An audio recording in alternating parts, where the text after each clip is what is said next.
नमस्कार दोस्तों, मैं हूं चांदनी। आज की बड़ी खबर। सावन के चौथे सोमवार के अवसर पर भक्तों ने कानपुर के नागेश्वर शिव मंदिर में पूजा अर्चना की। इस साल सावन 2 महीने तक रहेगा। यह 4 जुलाई को शुरू हुआ और 31 अगस्त तक चलेगा। यह 59 दिनों का होगा और इसमें 4 के बजाय 8 सोमवार होंगे। हिंदू कैलेंडर में सावन जैसे श्रावण के नाम से भी जाना जाता है। हिंदू चंद्र कैलेंडर के 5वां महीना है और साल के सबसे पवित्र महीने में से एक है। इस वर्ष श्रावण अवधि सामान्य 1 महीने की अवधि के बजाय 2 महीने तक बढ़ जाती है। इससे पहले लगभग 2 महीने लंबी श्रावण अवधि लगभग 19 साल पहले मनाई गई है। सावन के चौथे सोमवार पर व्रत रखना और भगवान शिव की पूजा करना शुभ फलदायी माना गया है। सोमवार के दिन भोलेनाथ के भक्त व्रत रखते हैं और मंदिर जाकर शिवलिंग का जलाभिषेक करते हैं।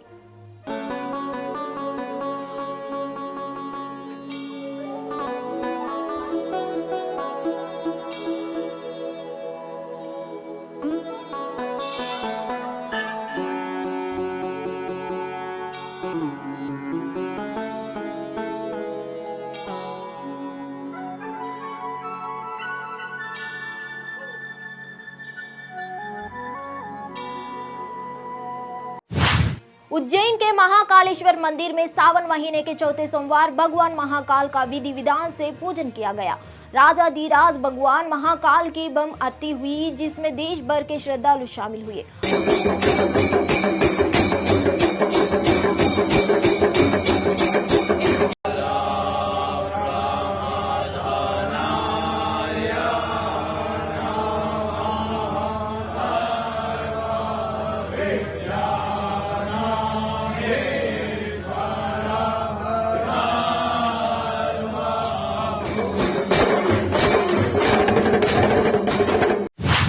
झारखंड प्रदेश कांग्रेस कमेटी के आह्वान पर रविवार को प्रदेश कांग्रेस मुख्यालय में नवगठित INDI के सभी घटक दलों की बैठक प्रदेश कांग्रेस अध्यक्ष राजेश ठाकुर की अध्यक्षता में हुई।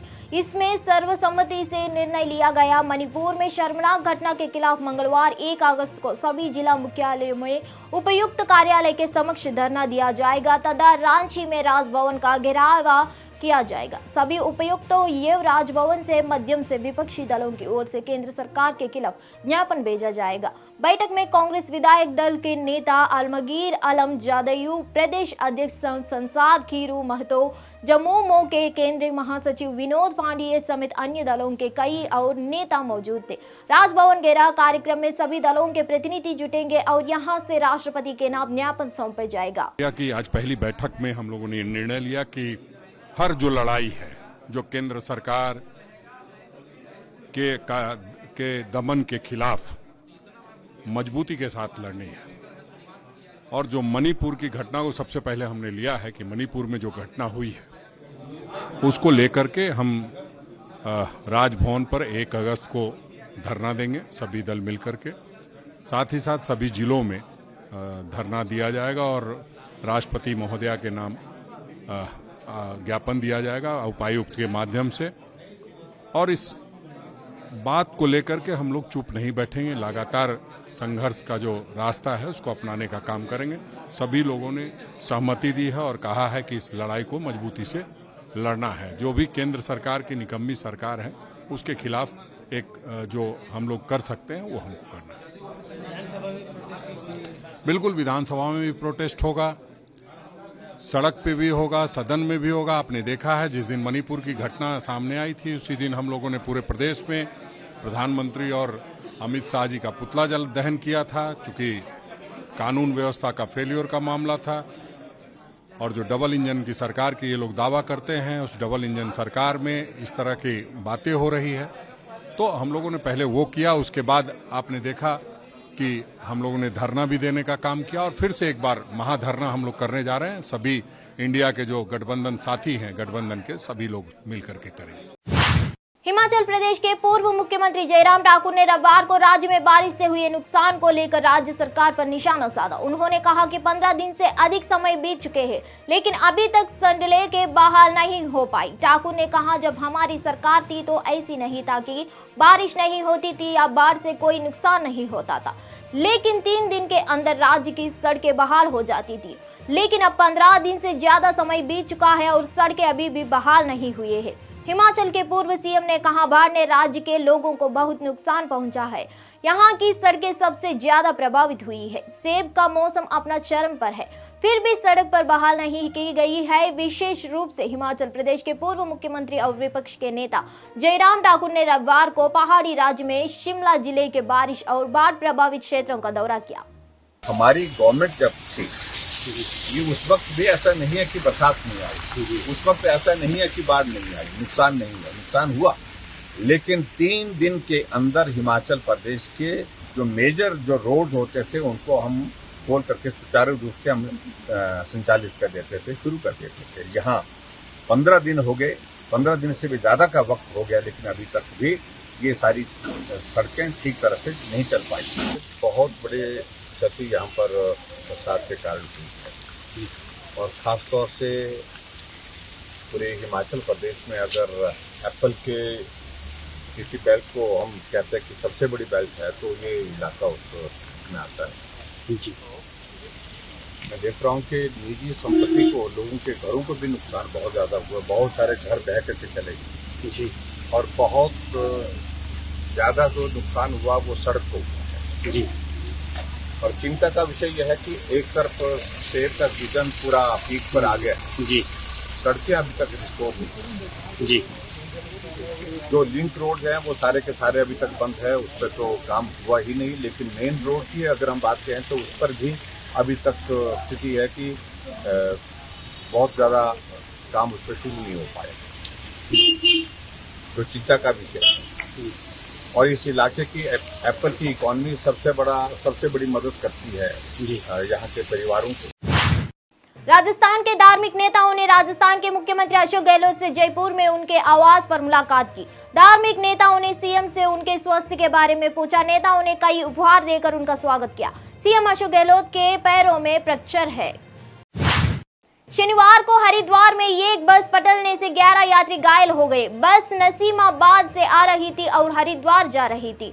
बस में यात्री सवार थे। हालांकि पुलिस के मुताबिक किसी के हताहत होने की खबर नहीं है। कल शाम 6:30 बजे बस नसीमाबाद से हरिद्वार आ रही थी और जब बस चालक ने बस को एक स्कूटी से टकराने को रोकने की कोशिश की तो बस पलट गई।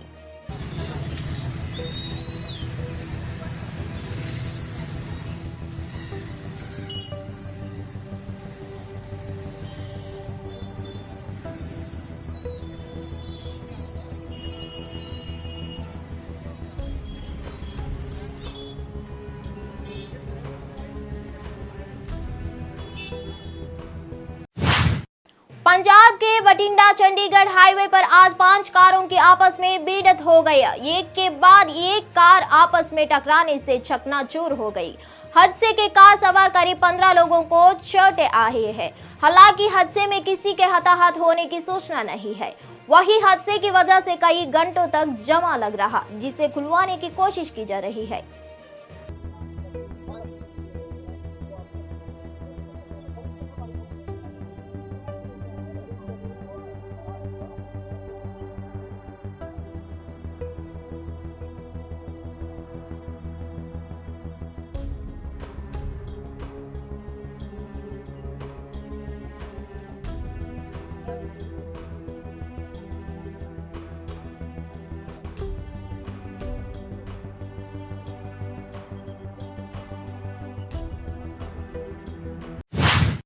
पश्चिम बंगाल के नेता प्रतिपक्ष और भाजपा विधायक सुवेद अधिकारी ने रविवार को मणिपुर की स्थिति पर मुख्यमंत्री ममता बनर्जी के भावनात्मक ट्वीट को राजनीतिक रूप से दुर्भावनापूर्ण ट्वीट कहा। रविवार को समाचार एएनआई से बात करते हुए अधिकारी ने कहा, यह राजनीतिक रूप से दुर्भावनापूर्ण ट्वीट है।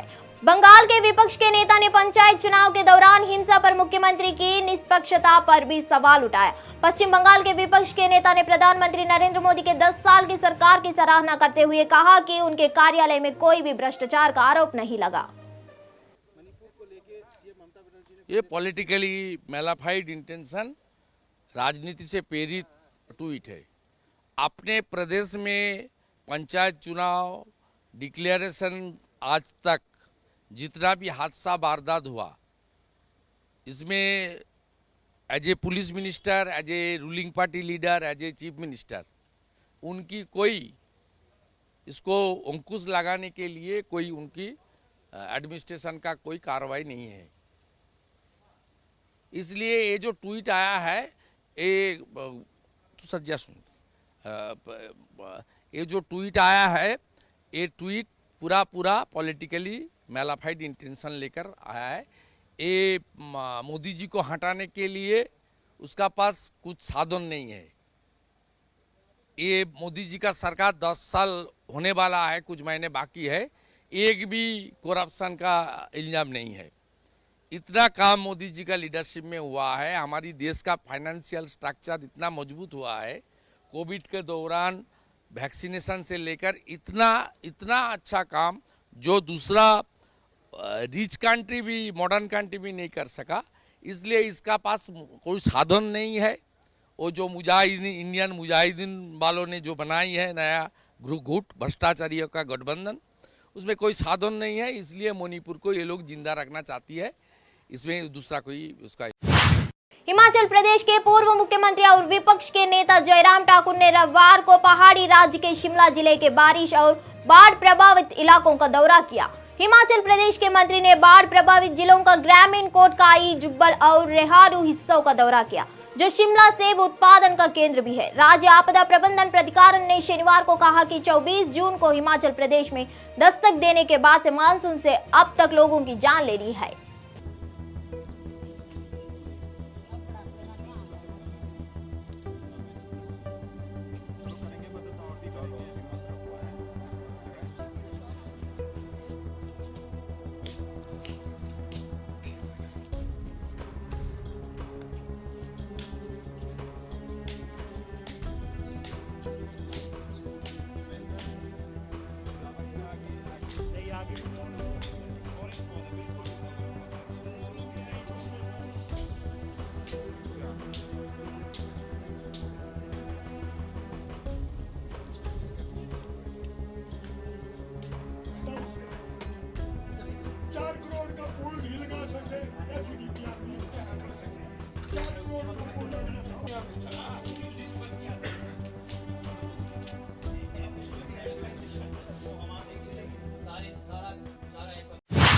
प्रधानमंत्री नरेंद्र मोदी ने अपने मासिक रेडियो संबोधन मन की बात में स्वतंत्रता दिवस की तैयारियों के तहत पूरे देश में अमर बलिदानियों की याद में मेरी माटी मेरा देश अभियान चलाए जाने की घोषणा की। मोदी ने कहा कि अमृत महोत्सव के गुंजे पूरे देश में हर तरफ सुनाई दे रही है।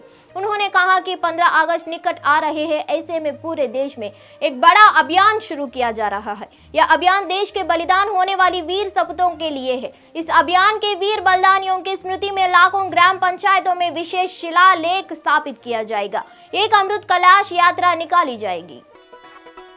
शहीद वीर वीरांगनाओं को सम्मान देने के लिए मेरी माटी मेरा देश अभियान शुरू होगा। देश भर में अमृत कलश यात्रा भी निकाली जाएगी।